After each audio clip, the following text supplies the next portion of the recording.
ఇప్పటివరకు ఒక 21 బాడీలను అయితే తీయటం జరిగిందండి. అది అక్కడక్కడ అంటే ఎగిరి పొలాల్లోకి కాలువల్లోకి పడున్నాయి. సో దాన్ని అందరినీ కూడా ఇప్పుడు ఏపీ ఎస్డిఆర్ఎఫ్ రావటం దగ్గరుండి అవన్నీ ఒక దగ్గరికి చేర్చడం జరిగింది. ఒక 15 మందిని హాస్పిటల్కి తరలించడం జరిగింది. ప్రాణం ఉన్న వాళ్ళకి అక్కడ బెటర్ హెల్త్ కేర్ ఇవ్వడం జరుగుతుంది.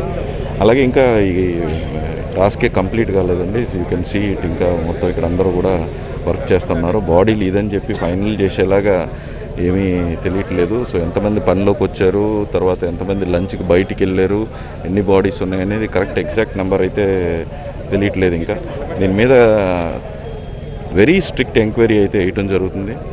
అండ్ ఎవరైతే నిర్లక్ష్యంగా ప్రవర్తించారు లేకపోతే పర్మిషన్స్లో బైపాస్ చేశారంటే మాత్రం ఆ ఎంక్వైరీ వేసి వాళ్ళకి తగిన శిక్ష మాత్రం విధించడం జరుగుతుంది. ఎవరిని స్పేర్ చేసే ప్రసక్తే లేదు.